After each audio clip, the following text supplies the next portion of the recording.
On my ex-wife's wedding day, she laughed at my small life in front of her rich friends, but the real shock came when her new groom saw me and nearly dropped his glass. 5 years had passed since the divorce. 5 years since Emily walked out of our tiny two-bedroom home and into a world of champagne brunches and designer photo shoots. I never begged her to stay. I just let her go, while her last words still echoed in my head. You were always too small for me. The hurt stayed a while, but eventually I built a different life. I started a carpentry business from nothing. My days filled with sawdust, my nights with peace, not glamorous, but honest. And that honesty felt richer than anything she left me for. Then last week, an envelope arrived. Cream paper, gold lettering, heavy in my hands like it carried a secret. Inside, her wedding invitation. Emily's name, tied to another man's. Really? I muttered. She actually wants me there? At first I thought it was a mistake, maybe a cruel joke, but in the end, curiosity won. I sent back my RSVP, not knowing I was about to walk straight into the biggest storm of my life. The wedding sat high on a hilltop estate, a palace of glass and marble that looked down on the city like it owned every single light below. I pulled up in jeans, boots, and a collared shirt that still carried the smell of sawdust from that morning's work. Inside, men moved in tailored suits. Women shimmered in gowns worth more than my rent. Eyes turned, and I could feel the judgment settle on me like dust. But I wasn't here to impress anyone. I came only to watch. From the balcony, laughter rippled like a wave. Emily appeared, draped in silk and arrogance, bridesmaids trailing close behind with wine glasses in hand. She spotted me instantly, her smile twisting as she closed the distance. "You actually showed up," she said, her eyes glinting. "Didn't think you could even find parking in a place like this." Her friends giggled. "How's life in your little cabin? Still chasing pennies? Must be surreal standing in real elegance for once." I smiled, steady. It's peaceful, and everything I own is paid off. Their laughter faltered, not as confident as before. And that's when it happened. From the terrace, her fiancé walked in with a drink in his hand. He caught sight of me and froze. The glass nearly slipped, his face turning white. "You?" The room fell silent. Conversation stopped, all eyes shifting to me. And in that moment, everyone knew this wedding was about to crack wide open. Emily's smile collapsed as she looked from me to her fiancé. Mark set his drink down with a shaking hand, lips parting like he wanted to speak and couldn't. The room tightened around us, every whisper dying in the air.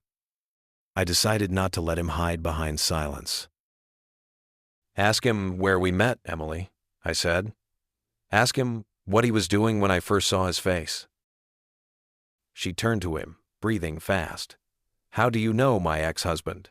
Mark swallowed hard, eyes locked on me like I was a ghost from a life he'd buried. When he finally spoke, the words scraped out, slow and thin. "It was years ago. Before you. I didn't know she was your wife." Guests leaned in, plates untouched, phones lowered. Emily whispered, "What did you do?" Mark muttered about an uptown firm and a whistleblower case. His gaze begged me to stop. I didn't. Insider trading. Fraud. Embezzlement. The company buried it. I gave everything to the feds. Mark cut a deal, vanished, and changed his name. Gasps rolled through the hall. Emily staggered back like the floor shifted under her heels, and the question hanging over every stunned face was simple. What else had he lied about? The silence pressed down like a storm cloud. Mark's skin turned gray under the lights, his hands raised as if he could push the truth back into hiding. Emily clutched the pillar beside her, mascara streaking down her cheeks. The guests didn't move, waiting for the next crack to split this wedding apart. "You told me you were clean," she shouted. "You swore you had nothing to hide." Mark's voice cracked. I lied because I had to. If I told you the truth, you would have left. You wanted power, money, prestige. His words hit her harder than a slap. She had chosen him for image, not love, and everyone could see it now. A bridesmaid's whisper sliced through the air. You said he was pathetic, she hissed, pointing at me. That he lived in a shack and would never recover. Gasps circled again, the shame spreading like fire. I raised my voice, steady and clear. My life is small, yes, but it's honest. I build with my hands, not with lies. I wake up in peace, not in fear, and when people shake my hand, they know exactly who I am. A ripple of approval moved through the guests. Someone even clapped before catching themselves. Emily stood frozen, her perfect world unraveling thread by thread. Mark tried one last time, his voice desperate. This doesn't change anything, we still love each other. But the look on Emily's face said otherwise. The bride everyone envied had just been exposed, and there was no veil strong enough to cover the truth. The crowd's whispers grew louder, shifting into judgment that filled every corner of the hall. Emily stood at the center, once the flawless bride, now stripped of her shine. Her bridesmaids stepped back, abandoning her to save themselves. Mark's hand shot out, grabbing her wrist, sweat pouring down his face. We can still fix this, he begged. She ripped her hand away. No, you're not taking me down with you. The event manager crept forward, his voice uncertain. Mrs. Emily, do you still want the ceremony to continue? His words hung heavy. Guests shuffled. Photographers packed up. Caterers stood frozen beside untouched food. Empty chairs showed where people had already slipped away. The dream was collapsing in front of her eyes. Emily looked at Mark, then at me, not with anger, but with the hollow ache of someone who finally understood what she'd lost. With trembling fingers, she pulled off her veil and let it fall to the floor. Without a word, she turned and walked alone down the aisle that was supposed to mark her new beginning. Mark chased after her, shouting her name into the night. No one followed, no one even moved. The wedding was over, but the fallout had only just begun. The hall stood frozen, 100 eyes refusing to blink.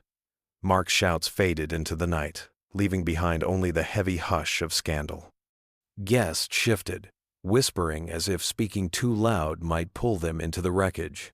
Emily's dream day had shattered, and now everyone was desperate to escape the debris. I turned to leave as calmly as I'd arrived, but near the valet, an older woman with kind eyes stopped me, Emily's aunt. She studied me for a long moment, her voice soft. You've changed, she said. So has she, I replied. The difference is, I grew. Her nod was slow, almost sorrowful. I hope someday she realizes what she lost. I didn't answer. Some lessons come too late, and some stories don't need revenge. Truth itself can be brutal enough. I handed the valet my ticket and slid into my truck. Behind me, the once grand estate looked smaller now, hollow. I drove away knowing this wasn't just the end of a wedding. It was the start of something none of them could hide from. Word of the ruined wedding spread faster than fire on dry grass. Within days, the city's elite had a new story to whisper about the hilltop collapse, they called it. A glamorous bride, a scandalous groom, and the ex-husband who walked in looking like a nobody but left as the only man with dignity. I never spoke publicly. I didn't need to. Truth, like solid oak, doesn't need polish to shine. The story carried itself, and every telling made Mark's name a little darker. Regulators reopened old files, deals unraveled, partnerships dissolved. Mark's new fortune, the one built on quicksand, was seized and frozen. He skipped towns, tried starting over again, but shame is harder to outrun than the law.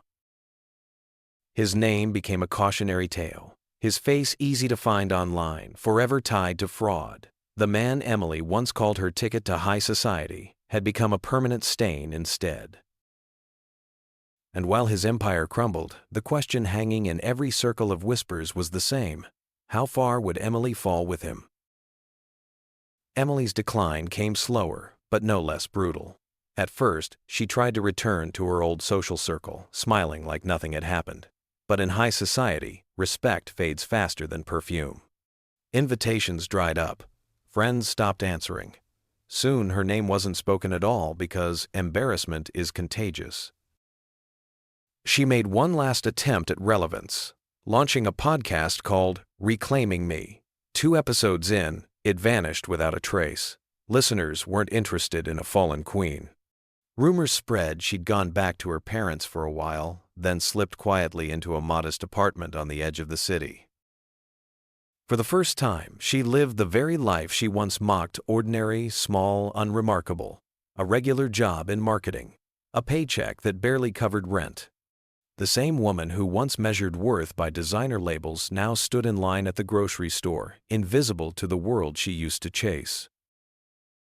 And the cruelest part? No one cared enough to hate her anymore. Indifference was the final verdict. While Emily and Mark unraveled, I stayed steady. My carpentry business grew slow but sure. I hired 3 young guys, none born with silver spoons, all good with their hands. Together we built more than furniture. We built homes. I taught them patience, the art of details, the value of honest work. Each day ended with a kind of tired that feels good, the kind that lets you sleep without ghosts. I didn't chase wealth or fame. I just kept my circle small and my word clean. And somehow, that simple life made me richer than either of them ever became. People say revenge is best served cold, but I never served revenge at all. I just lived well, and that turned out to be enough. Still, life has a way of circling back when you least expect it, and one afternoon, it did inside a plain cream envelope with no return address. I opened the envelope at my workbench, brushing sawdust off the paper. Inside was a single note, the handwriting delicate, almost shaky. The moment I saw the signature, my chest tightened. You were right about everything. I hope you found the peace I chased away. Emily. I folded the note neatly and slid it into a drawer. No anger rose in me, no satisfaction either, just a quiet sense of closure. Some people spend their lives chasing diamonds and mirrors. I chose oak and iron, and I slept peacefully every night. The world had taken everything Emily thought mattered. What she threw away, I had built back stronger. And in that moment, I realized the story was never about revenge. It was about surviving long enough to see the truth speak for itself. 3 years passed after the wedding that never was. By then, the story had become legend in certain circles. They called it the hilltop collapse, the bride who lost everything, the groom who ran from his past, and the ex-husband who showed up looking like nobody and left as the only one with dignity. I never corrected the rumors. Truth didn't need polishing. The story carried its own weight, and every retelling made my silence more powerful. When people asked what really happened, I just smiled and said, "Life has a way of showing its cards." I didn't need to explain.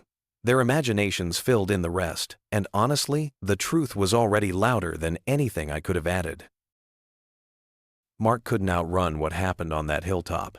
After the wedding, investigators dug up everything he thought he'd buried. Old deals crumbled. Business partners vanished. Every board seat he held under a fake name was stripped away. He moved to another city, tried to start over again, but shame followed him like a shadow. His face was now one Google search away, his name permanently tied to fraud. High society turned its back. Even the desperate wouldn't risk standing next to him.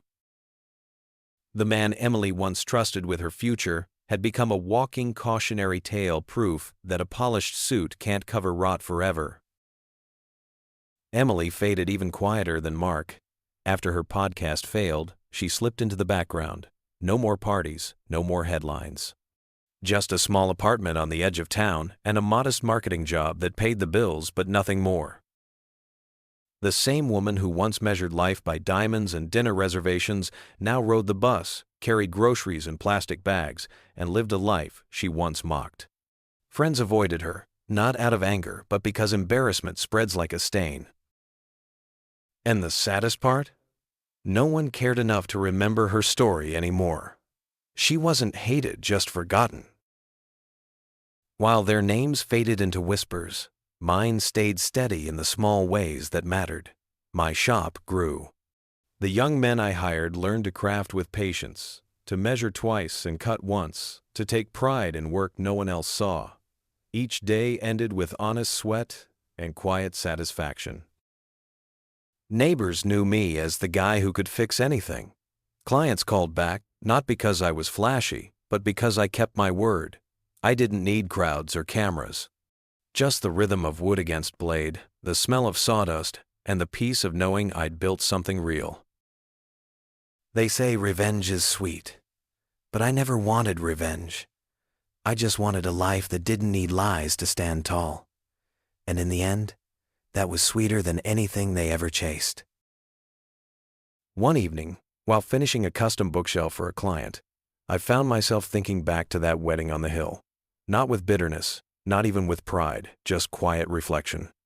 Life had carried me far from that moment, yet it still lingered like a scar that no longer hurt. I remembered Emily's letter, still folded neatly in my drawer. I'd never replied. There was nothing left to say. Some lessons arrive too late, and some debts can't be repaid with words. "Peace," I whispered to myself, running my hand over the smooth oak surface of the shelf. That's all I ever wanted. And as the sun dipped below the horizon, I realized something simple. Revenge hadn't given me closure. Living well had, and that was the kind of ending no scandal could ever take away. If you were in my shoes, what would you have done? Drop your thoughts in the comments below. And if this story hit you the way it hit me, make sure to like the video, subscribe, and share it with someone who needs to hear it.